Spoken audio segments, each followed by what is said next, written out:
Hari Om.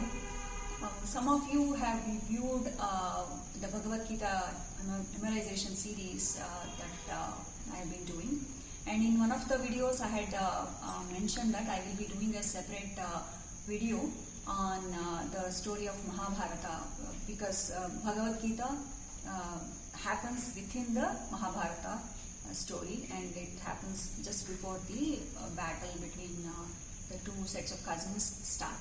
Okay. And because without that background, it might be hard to understand some of the points that we'll be covering in Bhagavad Gita. So just to give the background, I am doing this video. Basically, this is the thing that happened back in the age of Dwapara Yuga, just like how we call it Ice Age, Stone Age and things like that. This is called Dwapara Yuga, Dwapara Age. It actually happened in the northern part of India. Now it's northern part of India. So back then it was called Hastinapur. And there were two kings. Actually, they are the descendants of the king Bharata. That is how our country India got the name Bharat. So this is two kings, Dhritarashtra and Pandu. These are the two brothers. Since Dhritarashtra was blind by birth, even though he was the elder brother, he didn't get the throne. According to some of the rules that were in place back then, he was not he was considered not a fit person to rule the country. So his younger brother Pandu got the kingdom. So he actually ruled the kingdom well, and he expanded the his kingdom. And later he got married to two princesses named Kunti and Madri. And Dhritarashtra also got married to a princess called Gandhari. Okay, and eventually they got their kids, and Pandu and Kunti had three sons. The eldest one is called Dharmaraya, or other name for him is Yudhishthira, and Bhima, and then Arjuna. And Pandu and Madri had two kids. Actually, they are twins named Nakula and Sahadeva. Okay, those since they are the kids of Pandu, they are called Pandavas. And while Dhritarashtra and Gandhari had 100 sons and one daughter. Okay, and the eldest of those 101 kids is his name is Duryodhana. Okay, and so what happens is in one of because of some condition, because of a curse that Pandu had got, he dies when the kids are still young. And Madri actually does sati. Basically, he burns herself with the king. That was a practice, a sati system that was in practice back then. She feels that she was responsible for his death, so she says she requests Kunti to take care of her kids along with her three kids, and she also dies. So what happens then? Kunti along with the 5 of her kids come back to Hastinapur because that was their kingdom, right? And actually Bhishma, who happens to be the uncle of Dhritarashtra and Pandu, he had taken a vow not to marry because it was a vow given to his father. But he is very, very careful about the entire kingdom, his family members, and he wanted to make sure they're all well protected. So then Bhishma takes Kunti and her 5 sons into the kingdom and makes sure that all the Pandavas and the Kauravas are educated by a good, able teacher, and whose name happens to be Drona. Drona Acharya means teacher athva guru, and Dronacharya actually by birth he is a Brahmin. He belongs to that class, Brahmin class, and he had learned archery, and he is a very able teacher. So he teaches both Pandavas and Kauravas. So, but what happens is because Pandu had ruled the kingdom, and he is the one who expanded the kingdom, and Dhritarashtra had basically, he was doing the caretaker job now in the absence of Pandu. So eventually the kingdom will get passed on to the elder of the Pandavas, who is Dharmaraja. But the eldest of the Kauravas, who is Duryodhana, didn't like it. So from the day one, he had harbored enmity against his cousins, the Pandavas. And it's not only, I mean, you can say that it's a very natural feeling to have, because the competition is everywhere. Sometimes it happens between siblings also. So it is between cousins. But his jealousy doesn't stop right there. He has an uncle who is basically his mom, that is Gandhari's brother, called Shakuni. He is a very wicked person. He just wanted to come and destroy this whole kingdom. He had some other reason, but if I go into that, it will be a longer story. So it is beyond the scope of this video. So what he does is, he is always instigating Duryodhana against Pandavas. He is saying, see, you won't get the kingdom if you don't get rid of these Pandavas. So they try all sorts of things to kill the Pandavas, but obviously Pandavas and Kunti, they were following the right things and they were doing right things, and they also had God's grace, and so they don't get harmed. And they grow up, and obviously Pandavas fare well when they are studying also.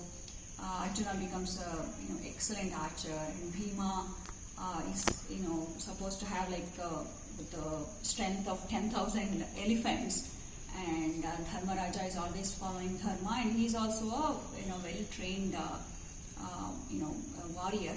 And Nakula and Sahadeva, they also do very well in their education. On the other side, Duryodhana and his brothers, they are also good, but their wicked nature is actually harming them. They are just like, even though they think that they are getting something by trying to harm Pandavas, they are actually harming themselves. So, and then people, all the citizens of that kingdom actually like Pandavas for their good nature, and they grow up and they get married. All the Pandavas get married to a princess called Draupadi, and who is the daughter of a king called Drupada. Again a Swayamvara happens, basically, where there is a competition, and that whoever wants to marry the princess Draupadi, they have to win that contest.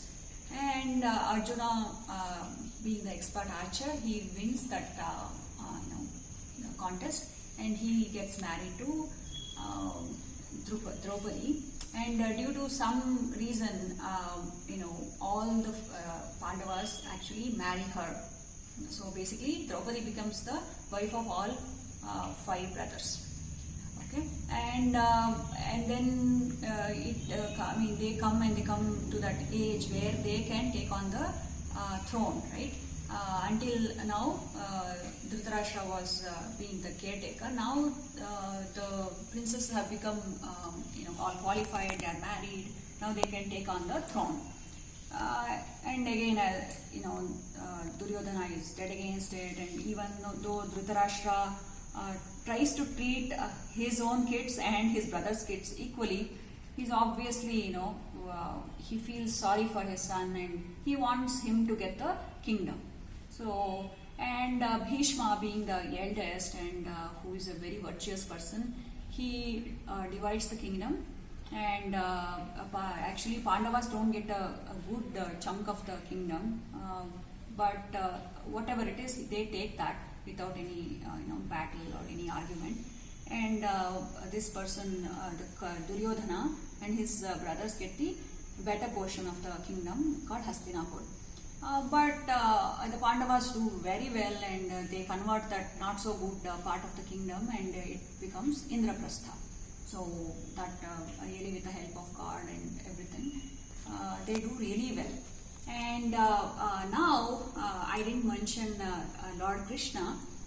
Krishna is actually an avatar of Vishnu, who is the creator in the Trinity in our Hindu mythology. Vishnu, Brahma, and Maheshwara. These are the 3 forces are the gods considered to be Vishnu the creator, Brahma the creator, Vishnu the one who maintains everything, and then the destroyer of evil things is Shiva. Okay, and Lord Vishnu had taken an avatar as Krishna during this age of Dwapara Yuga, and Krishna also happens to be a relative of Pandavas because he is related to Kunti, who is Pandavas' mother. So what happens is later, since the Pandavas really expand their kingdom really well, and it is looking far better than Hastinapur, Duryodhana is back to his old ways, and he tries to usurp that part of the kingdom also. And his uncle is ever ready to help him, and he has this knack in the game of dice. So they somehow manage to invite Pandavas to a game of dice, and there is some rule, where a king cannot say no to a game of dice. So the eldest Pandava, who is Dharmaraja, he being the follower of all the dharma and rules, he comes, and because Shakuni has a tricky way of getting whatever number he wants, he throws the dice, and eventually he wins the game. So, and it happens, and during that process, when Pandavas lose everything, the Kauravas, they try to humiliate Draupadi, who is the queen of Pandavas. They try to disrobe her in that sabha where everybody is there, and nobody had, for whatever reason, nobody opposes it, and she actually prays to Lord Krishna, and he is the one who helps her out of that situation. And so since they lose that game of dice, the Pandavas were asked to go and live in the forest for 12 years, and then they have to do another year in disguise. Nobody should be able to recognize them as Pandavas and Draupadi. So they complete that also, without any, because they really didn't want to fight, and they actually put up with that whole 13 years, and actually Krishna kind of guides them along the way, and during that Vanavasa, that is the forest, living in the forest, they actually get, they get some shastras or weapons, and they try to do good things, and they somehow manage to complete those 13 years. But when they come back and ask for their kingdom back, Duryodhana says, "No, I'm not going to give you the kingdom back." And that was the deal that they had during the game of dice. But he's not willing to budge he's not even ready to give even a tiniest piece of land. And Krishna tries to come as a mediator and tries to talk this guy out of the battle, and somehow try to resolve the differences. But Duryodhana is not at all willing to listen to anybody. He says, "Let's go to a battle and fight it out. Whoever wins gets the kingdom." So that is the background, and so that Pandavas and Kauravas, despite having so many people to guide them, and having Bhishma Pitamaha, or the Bhishma, the grandsire, as their guide, and Krishna being the Lord himself trying to teach them, and teachers like Dronacharya, Krupacharya, and Vidura, the able minister, who also happens to be an uncle. Nobody could persuade this guy Duryodhana to make peace with his cousins. So the battle is about to start. When the battle is about to start, and there's like huge armies, actually this unit of army is called Akshauhini. Just like in the game of chess, you have these people on horses and elephants and soldiers and people riding the rathas or the chariots. All these things, right? They have this number of counts. So there were 11 Akshauhini, that each unit of that army is called Akshauhini. That's a huge army. That unit multiplied by 11, that is the strength of Kauravas army, and only 7 units or 7 Akshauhinis on Pandavas side. and Krishna happens to be the charioteer of Arjuna's chariot, and that is where they come to the Kurukshetra, which is actually there in North India even now. That is the battleground. The two armies assemble, and that is when this Bhagavad Gita happens. So this is the background of Bhagavad Gita. So this is, with this background, I hope you will be able to understand the verses, because it's like a story. It just happens to be in Sanskrita language. But if you understand the background, if you try to understand the meaning of each shloka, you can make the logical connection, and the memorization or remembering things will be easier. Thank you. Hari Om.